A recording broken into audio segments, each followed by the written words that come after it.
서울 광진구 구이동에 테크노마트라고 하는 이름의 건물이 있습니다. 지상 39층, 지하 6층의 큰 건물인데요. 2012년 여름에 이 건물에 이런 일이 있었습니다. 엄청난 진동이 일어나서 사람들이 깜짝 놀란 겁니다. 얼마나 진동이 심했는지 막 좌우로 흔들리니까 이 건물 안에 있던 사람들이 다 놀라서 건물이 무너진 줄 알고 건물 바깥으로 긴급 대피하는 그런 소동이 있었습니다. 근데 건물 밖에 나와서 보니까 다른 건물들은 다 멀쩡한 겁니다. 아무 일 없어요. 지진이 아니구나. 그럼 뭘까? 건물에 무슨 이상이 생겼나? 그래서 건물에 다시 들어가지 못하고요. 전문가를 불러서 정밀 조사를 하기 시작했습니다. 갑자기 뛰쳐나왔는데 며칠 동안 건물에 다 못 들어갔습니다. 그 많은 그 39층의 사람들이 다 못 들어가고 그 불편 속에서 이제 정밀 조사를 한 겁니다. 그런데 조사 결과 아무 이상이 없다는 게 또 밝혀졌습니다. 그럼 어떻게 된 일일까? 건물도 멀쩡하고 지진도 난 것도 아닌데 어떻게 이 건물이 그렇게 흔들릴 수가 있을까? 사람들이 다 놀라서 막 뛰쳐나올 정도였거든요. 어떻게 된 일일까? 그런데 전문가들이 찾아낸 한 가지 이유가 있었습니다. 아마 이거 같습니다. 이랬던 것 같습니다. 그게 뭐냐면 공진현상을 얘기했습니다. 세상의 모든 물체는 고유한 진동수라는 게 있답니다. 그 물체가 이렇게 진동할 때 생기는 그 진동 수가 있는데 이 주파수가 딱 맞으면 아무리 작은 거라도 이 주파수에 딱 맞는 그 진동이 전해지면 아무리 큰 거라도 흔들릴 수 있다는 겁니다. 이 진동 주파수가 딱 맞는 거죠. 그것을 이제 공진현상이라고 한다고 하는데요.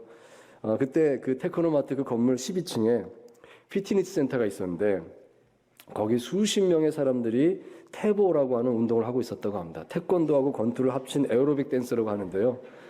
이 수십 명의 사람들이 일제히 음악에 맞춰가지고 쿵 뛰고 있었는데 그때 생긴 이 진동수가 공교롭게도 이 건물 전체 진동수하고 딱 맞았다는 거죠. 그 바람에 이 건물 전체를 왕 흔들어버리는 그런 일이 일어났었다. 이제 그렇게 설명하는 것을 기사에서 봤습니다. 여러분 놀랍지 않습니까? 이 작은 진동이라도요, 제대로만 주파수가 맞으면 엄청 큰 걸 흔들어버릴 수가 있는 겁니다. 그런 일이 있을 수 있구나. 저는 그 기사 보면서 이런 생각이 들었습니다. 오늘날 하나님께서 교회를 통해서 세상을 움직이시는 원리도 이와 비슷하지 않을까. 그런 생각을 해보게 됐습니다. 교회는 작습니다. 우리는 연약합니다. 보잘것없어 보이죠. 하지만 우리가 진짜 하나님의 진리를 외친다면, 정말 하나님의 은혜의 메시지를 제대로 우리가 나타낼 수 있다면, 그러면 이 온 세상을 뒤흔드는 놀라운 역사를 반드시 일으킬 수 있는 줄 믿습니다. 그 하나님의 공진현상이 우리를 통해서 일어나지 않겠습니까? 자, 그러므로 오늘 본문 말씀 이 사도행전 2장에서 우리는 교회의 소리를 한번 생각해 보고자 합니다. 교회가 소리를 내겠구나. 세상을 움직이는 소리를 내겠구나 생각해 보기 원합니다. 오늘 보면 사도행전 2장에서 우리는 첫 번째 교회죠. 초대교회입니다. 이 초대교회의 모습을 보게 됩니다. 이 교회가 아주 강력한 교회였다는 것입니다. 세상을 뒤흔들어 놓는 교회가 되었습니다. 이 교회는 이제 예루살렘에 시작한 교회니까요. 우리가 이제 예루살렘 교회라고 부르는데, 얼마 안 있어서 박해를 당합니다. 몇몇이 또 죽임을 당하기도 했습니다. 그래서 교인들이 세상으로 흩어지게 됐습니다. 그렇지만 이 교회는 굴하지 않았습니다. 가는 곳곳마다 거기서 다시 교회를 세우고 복음을 전하고, 그래서 온 유대와 사마리아와 소아시아와 로마와 그리고 땅 끝까지 흩어져서 세상을 정말 그야말로 뒤집어 놓는 역사를 일으키게 되었습니다. 이 교회로부터 세상 모든 곳에 교회가 세워졌습니다. 그런 역사가 일어났습니다. 그래서 기독교 문명이 이 교회로부터 시작되었다. 이렇게 말할 수 있겠습니다. 여러분, 과연 이 예루살렘 교회는 어떤 소리가 났을까요? 오늘 창립 57주년을 맞이하는 우리 이 백양로 교회에서 이 소리가 나야 되겠구나. 이걸 같이 한번 보면 좋겠습니다. 이미 우리 교회에 이 소리가 있다면 더 강력해지면 좋겠습니다. 그 마음을 함께 보기 원합니다. 함께 말씀 봅니다. 자, 첫 번째로 초대교회의 소리는 가르치는 소리였습니다. 세상을 뒤흔드는 교회의 소리는 그렇구나. 가르치는 소리로구나. 말씀을 양육하는 그 소리가 세상을 뒤흔드는 소리구나 알 수 있습니다. 자, 사도행전 2장 42절 말씀 같이 다시 한번 한 목소리로 읽습니다. 시작. 그들이 사도의 가르침을 받아 서로 교제하고 떡을 떼며 오로지 기도하기를 힘쓰니라. 아멘. 자, 여기 앞부분 말씀 표시했는데요. 사도의 가르침을 받아 그랬습니다. 이 말씀 집중해서 한번 생각해 원합니다. 사도의 가르침을 받아. 여러분, 이 소리를 한번 생각해 보십시오. 성도들이 사도들의 가르침을 받는 소리가 예루살렘 교회에 있었습니다. 이 소리가 가득했습니다. 어떤 소리일까요? 구체적으로 어떤 소리일까요? 아마 사도들이 복음을 선포하는 소리였을 것입니다. 주 예수의 말씀을 들으십시오. 이것이 복음입니다. 복음을 들으십시오. 사도들이 성도들 앞에서 복음을 선포하지 않았겠습니까? 그 음성이었을 것입니다. 또한 또 사도들은 모일 때마다 말씀을 읽고 말씀의 뜻을 풀어주었을 것입니다. 이 말씀은 이런 뜻입니다. 이 말씀은 이런 뜻입니다. 이 말씀 속에 하나님의 마음이 이런 마음입니다. 풀어줬지 않겠습니까? 자, 그러면 그 소리가 나고 또 성도들이 거기 앞에 모여서 때로는 수십 명이 모이고 때로는 수백 명이 모이고 때로는 수천 명이 모여서 그 풀어주는 말씀에 응답하는 겁니다. 아멘 했겠죠. 아멘. 옳습니다. 그 소리가 났을 것입니다. 말씀에 감동되어서 손뼉 치는 소리가 있었을 것입니다. 그리고 또 말씀에 감동되어서 이 깨달음을 표현하는 그런 소리 하는 소리가 있었을 겁니다. 또는 흐느껴 울면서 오 주여 제가 이제 이렇게 살겠습니다. 회개하는 소리. 또 그런 소리도 났겠죠. 그런 소리가 계속 있었을 것입니다. 그 다음에는 3, 4, 5 또 모여서 이 받은 말씀의 은혜를 서로 나누는 소리도 있었을 것입니다. 저는 형제님 이런 은혜를 받았습니다.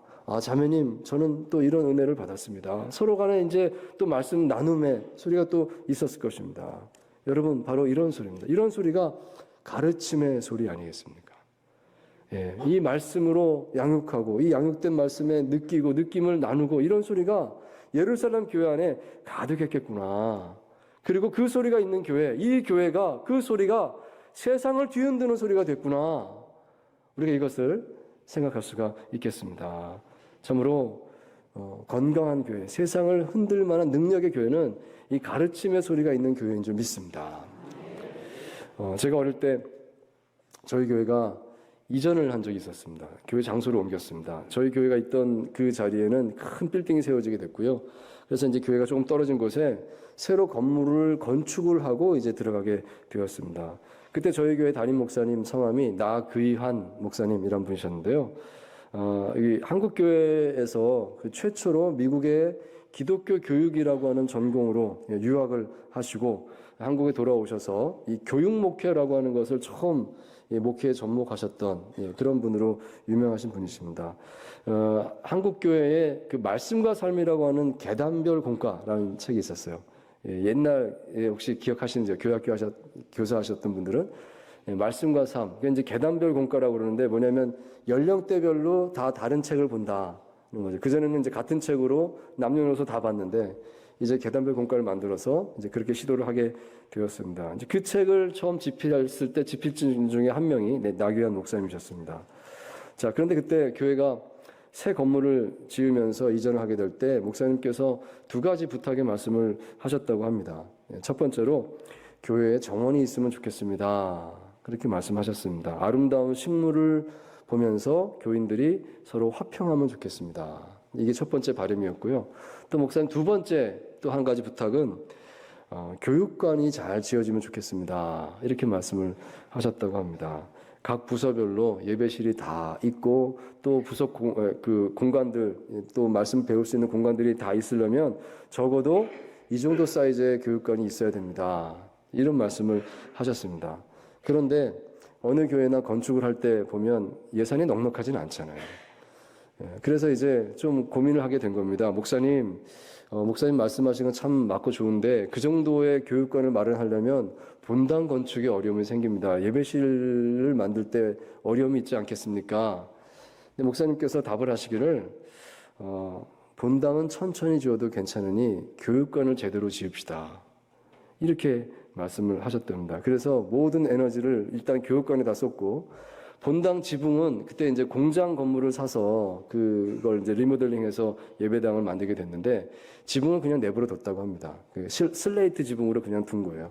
거기 아껴서 교육관을 이제 제대로 지었던 그런 교회였습니다.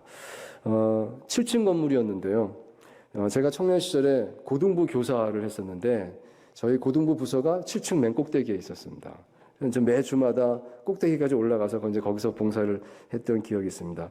자, 그때 목사님께서요, 좀 시간이 지나서 은퇴를 하시고 나이가 이제 거의 80이 다 되셨을 쯤에 그때 교회에 잠시 담임 목사님 공석이 되는 시간이 있었습니다. 그래서 이제 원로 목사님 오셔가지고 다시 임시 목사로 이제 계시는 그런 시간 잠깐 있었는데요. 자, 그때에 지금도 기억이 납니다. 그 목사님 연로하셔서 좀 힘드시잖아요. 무릎도 아프시고 그런데 2부 예배와 3부 예배 사이 시간에 매 주마다 교육관에 올라오시는 거예요. 아래층부터 한 층씩 한 층씩 모든 부서를 다 보면서 올라갑니다. 보면서 아이들 격려하고 교사들 만나시고 그 다음 층 올라오고 쭉 올라오다가 이제 7층까지 오시게 되면요. 고등부가 맨 꼭대기 있잖아요. 제가 이제 고등부 교사로 있었는데 그 목사님이 그 지치신 모습이 보입니다. 이렇게 숨을 훅 쉬세요. 그 숨소리가 커지셨어요. 다 올라오신다고 힘드신 거죠. 근데 그 숨을 훅 쉬시면서 아이들 노는 모습을 이렇게 보고 있습니다. 뒤에 서서 아이들이 뭐 목사님이 왔는지 안 왔는지 이게 버릇없는 아이들 막 뛰놀고 있으면은 야 목사님 오셨잖아 인사해 그러면 이제 애들이 안녕하세요 하고 또 뛰놀아요. 예, 아직 예배 전이니까 그럼 목사님 그거 보면서 흐뭇하게 보고 계십니다. 그리고 이제 교사들 격려하시고 내려가시는 거예요. 저는 그 모습이 지금도 제 마음에 감동으로 남아 있습니다. 목사님이 그 흐뭇하게 보시는 모습이 너무나 보기 좋았습니다. 아마 기도하셨겠죠. 무슨 기도를 하셨을까 생각해 봤는데 하나님 우리 아이들, 우리 청소년들 이들을 통해서 하나님 나라의 큰 일을 이루어 주십시오. 아마 이런 기도했겠구나. 정말 세상을 변화시키는 일꾼들이 여기서 나오게 해주십시오. 이런 기도했겠구나 싶은 생각이 듭니다. 그리고 또 이런 기도했을 것입니다. 하나님 우리 교회에 이렇게 아이들이 마음껏 와서 말씀을 배울 수 있게 해주셔서 감사합니다. 이런 기도하셨을 것입니다. 여러분 교회에요 아이들이 우리 자녀들이 우리 청소년들이 마음껏 예배하고 말씀을 배우고 이것이 얼마나 행복한 일인지 모르겠습니다. 얼마나 자랑스럽고 얼마나 감사한 일인지 모르겠습니다. 우리가 이것을 정말 기쁨으로 누리고 감사하고 최선을 다할 수 있기를 바랍니다. 비단 아이들뿐만이겠습니까? 연령을 초월해서 모든 성도들이 말씀을 배워야 되겠습니다. 정말 이 교회 건물 여기저기 모여서요 말씀 배우는 소리, 말씀에 감동하는 소리 교회 가득 차야 될 줄 믿습니다. 평일 저녁에요 교회 주차장에 차가 꽉 차서 더 세울 데가 없고 그 방방에 사람들이 꽉 차서 더 들어갈 곳이 없고 여기서 이런 공부가 열리고 저래서 이런 공부가 열리고 성경 말씀을 배우는 그런 교회 우리 교회가 그런 교회가 될 수 있기를 바랍니다. 참으로 그 영적인 그 가르침 그 배움에 행복함이 있는 교회가 세상을 변화시키는 세상을 뒤흔드는 세상을 진동시키는 교회로 쓰임받을 줄 믿습니다. 자, 두 번째로 또 교회에 있어야 될 소리 그것은 교제하는 소리입니다. 즉 코이노니아의 소리입니다. 자, 42절 말씀 다시 한번 읽도록 하겠습니다. 시작. 그들이 사도의 가르침을 받아 서로 교제하고 떡을 떼며 오로지 기도하기를 힘쓰니라. 아멘. 자, 여기 서로 교제했다. 이 부분 말씀을 좀 더 생각해 봅니다. 서로 교제했다. 초대교회는 서로 교제함이 있는 교회였다. 이렇게 말씀을 전해주고 있죠. 이 교제라는 말의 원어가 코이노니아입니다. 초대교회는 코이노니아가 있었다.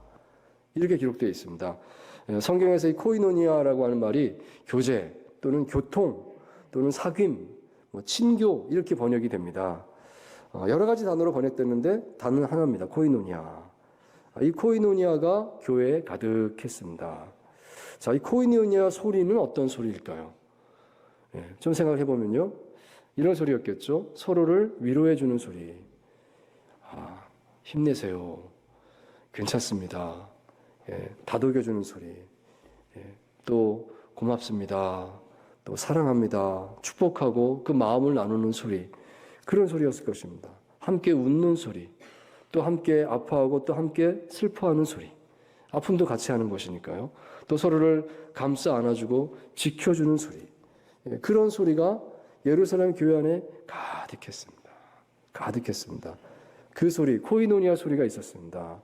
자, 여기 보면 여기 44절, 45절 말씀 또 추가로 보시면 그 밑에 이렇게 기록을 하고 있습니다. 믿는 사람이 다 함께 있어 모든 물건을 서로 통용하고 또 재산과 소유를 팔아 각 사람의 필요를 따라 나눠주며. 아멘. 여러분, 이 모습이 초대교회 성도들이 실천한 코이노니아의 모습이었습니다. 당시 살기 힘든 시절이었거든요. 다 부족했습니다. 그 당시 기근도 심하게 든 적도 있었습니다. 그러니까 얼마나 그 당시 사람들, 오늘도 같이 뭐 사회복지 이런 게 없던 시절이잖아요. 많이 고생했을 겁니다. 그랬을 때에 조금이라도 내가 뭘 가지고 있는 사람은 이걸 다 내 것이라고 생각하지 않고 교회에 다 나눴다는 겁니다. 나만 좀 괜찮으면 어떡해. 다 힘든데 우리 같이 고생해야지 하면서 다 나눴다는 거예요. 내 거다 생각하지 않고 유무상통했다고 그러죠. 모든 것, 우리 모두의 것입니다 라고 다 내려놓고 그렇게 나눴습니다. 감격의 눈물이 있었고 그 위로가 교회 안에 가득했을 것입니다. 이런 코이노니아가 넘치는 교회가 예루살렘 교회였고, 그래서 사람들에게 더 감동이 되고 더 많은 사람들이 교회로 감동으로 모였다, 그렇게 기록되어 있습니다. 여러분, 바로 이 소리가 세상을 변화시키는 소리인 줄 믿습니다. 오늘 우리 백양로 교회에 이 코이노니아의 소리가 가득한 교회로 쓰임받기를 주의 이름으로 축원드립니다. 자, 세 번째로 또한 예배하는 소리가 있어야 되겠습니다. 충만해야 되겠습니다. 예배하는 소리가 교회에 그치지 않아야 되겠습니다. 자, 42절 말씀을 또 다시 한번 봅니다. 자, 이번에는 중간 부분에 떡을 떼며 라고 하는 이 구절을 봅니다. 떡을 떼며 이렇게 표현하고 있죠. 예루살렘 교회는 떡을 뗐구나. 이것은 성찬식을 의미한다 하겠습니다. 떡을 뗐다. 성찬식이죠. 곧 예배입니다. 예배 시간을 의미하고 있습니다. 초대교회 예배 시간 성찬과 말씀으로 되어 있습니다. 떡을 뗐다. 예배를 드렸구나 하는 것을 알 수가 있습니다. 여러분, 건강한 교회는 예배하는 소리가 그치지 않는 교회인 줄 믿습니다. 사실 지난 몇 년간 2020년부터 한 3년 동안 우리는 이미 실감을 했습니다. 예배당에 예배가 사라지는, 교회 문이 닫히고 모일 수 없는 팬데믹이라고 그래서요. 바이러스가 퍼지니까 모이지 말라 그래서 우리가 정말 고통의 시간을 보냈지 않습니까? 여러분, 그 시간 어떠셨어요? 고통스럽지 않았습니까? 예배를 못 드린다는 게 이런 고통이구나. 우리는 그전에 몰랐어요. 전혀 몰랐는데 그냥 모이면 예배 드릴 줄 알았어요. 때때로 너무 귀찮고 힘들고 그러면 못 모일 수도 있지. 아주 안일하게 생각했었는데 그게 아니구나. 못 모이게 되니까 이게 영적으로 메마른다고 하는 것이 얼마나 가슴 아팠습니까?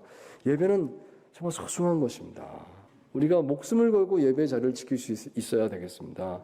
지금 오늘 이 시간에도 예배 드리기 위해서 생명을 거는 교회가 지구상 어딘가 있습니다.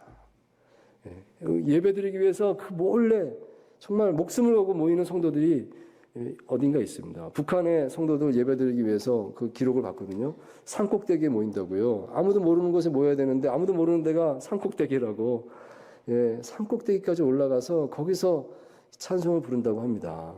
들키지 않으려고. 여러분, 예배는 소중한 것입니다. 저는 팬데믹 때 캐나다에 있었는데요. 한번 이런 일이 있었습니다. 제가 이제 동네에 공원이 있어서 이제 공원 옆을 이렇게 이제 길을 산책을 쭉 하고 있었는데요. 근데 거기 공원 옆쪽으로 캐톨릭 성당 하나가 있습니다. 아담하게 예쁘게 지어진 성당이 있는데요. 그 성당 그 바깥쪽 외벽이죠. 외벽에 한 여성분이 이렇게 벽에 바짝 붙어 서 있는 모습이 보였어요.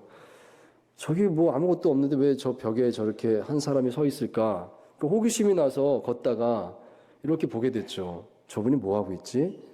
근데 그 모습이 이랬습니다. 그분이요, 그때가 팬데믹 때잖아요. 예배실 다 잠겨 있고 뭐 아무도 못 들어갈 때입니다. 그분이 이 벽에다가 이렇게 손을 대고 있더라고요. 손을 대고 눈을 감고 기도하고 있는 모습이었습니다. 그 예배실에 못 들어가니까요. 예배당 바깥에서 벽에다 손대고 기도하고 있는 모습을 봤습니다. 아, 그렇지. 이게 그리스도인의 마음이지. 가슴이 뭉클했습니다. 그렇지. 내 마음이 저 마음이지. 이런 마음이 들었습니다. 여러분, 우리가 원할 때 마음껏 예배할 수 있다는 이것이 얼마나 큰 축복인지요. 이 복을 꼭 놓치지 마시기 바랍니다. 우리는 계속해서 교회에 예배의 소리가 멈추지 않도록 최선을 다해야 될 줄 믿습니다. 매일매일 새벽 기도회를 드리잖아요. 너무 귀한 겁니다. 너무 소중한 겁니다. 여러분, 교회에 와서 기도하십시오. 제가 경험을 하나 나누고 싶습니다. 1998년도에 그때 이제 우리 경제적으로 굉장히 어려웠습니다. 우리나라가. 일명 IMF 시절이라고 우리가 그렇게 부르죠. 외국 돈 꼬다가 겨우 살아남은 그런 시절입니다. 그때 저희 집도 예외가 아니었습니다. 엄청 힘들었습니다. 저희 아버지 조그만 사업을 하고 계셨는데 그 사업이 이제 뭐 거의 안 되게 됐습니다. 예, 여행을 하셨거든요. 누가 IMF 때 여행을 가요? 그래서 이제 다 어렵게 됐는데, 근데 저희 아버지 지인들 가운데도 어려운 분들이 많이 계셨어요. 어떤 분은 뭐 파산하셨다, 어떤 분은 돌아가셨다, 이런 소식이 들리고 아버지가 그것 때문에 되게 힘들어하셨어요. 너무 저녁 때 되면 아버지 얼굴을 보면 너무 힘들어요. 예, 아버지가 막 좀 우울한 말씀 다 하시고 그러시는 거예요. 그래서 안 되겠다. 예배를 열심히 드려야 되겠다. 그래서 가정 예배를 제대로 잘 못 드릴 때도 많았는데 이제 그때는 작정하고 열심히 예배를 드렸습니다. 매일 저녁마다 가정 예배 드리면서 아버지 힘내시라고 그런 마음으로 예배 드렸는데 근데 아침마다 이제 아버지가 출근을 하셔야 되는데 이게 걱정이 되는 겁니다. 걱정이 되는 거예요. 아버지가 아침부터 어깨가 처져 계시니까 그래서 제가 아침마다 아버지와 동행을 했었습니다. 아침에 아버지 출근할 때 같이 나가는 거예요. 같이 나가면서 같이 걷고 그다음에 가는 길에 교회를 들렸습니다. 교회 예배실에 들어가서 아버지랑 둘이 앉아서 기도했습니다. 그리고 일어나서 이제 버스 정류까지 같이 걸어가는 겁니다. 그래서 이제 아버지 잘 가시라고 인사하고 돌아서고 매일마다 그렇게 했었거든요. 근데 돌아보면서 이제 생각해 보니까 매일 교회 예배실이 열려 있었다는 게 얼마나 감사한지 모릅니다. 아무 때나 가서 기도할 수 있었다는 게 그게 좋은 거구나. 제가 나중에 캐나다에 가서 이민교회에 가서 예배를 들어보니까 그렇게 되는 교회가 별로 많지 않더라고요. 다 예배실 빌려서 쓰기도 하고 이러다 보니까 예배실이 언제나 잠겨 있습니다. 많이 답답하고 힘들 때가 많았습니다. 옛날 생각이 났어요. 예배실이 언제나 열려 있어야 되겠구나. 열려 있어서 아무 때나 마음 아픈 사람들이 와서 하나님 부를 수 있겠구나. 그런 예배당이 되면 좋겠습니다. 우리 교회가 예배실이 열려 있습니다. 들어오십시오. 오셔서 기도하십시오. 힘든 일이 있을 때 하나님 부르십시오. 길게 얘기하지 않아도 괜찮아요. 그냥 하나님 부르기만 하셔도 괜찮습니다. 하나님께서 우리 마음을 들으실 줄 믿습니다. 여러분, 은혜로운 교회는 기도 소리가 끊이지 않는 교회인 줄 믿습니다. 하나님께서는 끊이지 않는 기도 소리를 듣기를 원하십니다. 죄송합니다. 사랑하는 성도 여러분, 초대교회처럼 우리 교회는 가르침의 소리, 서로 교제하는 코이노니아의 소리, 또 예배하는 소리, 그리고 기도하는 소리가 가득한 교회로 쓰임받기를 원합니다. 그 소리로 가득해서 참으로 이제 창립 57주년 맞이했는데요. 세상을 뒤흔드는 교회로 쓰임받는 우리 배강역에 되기를 주의 이름으로 축원드립니다.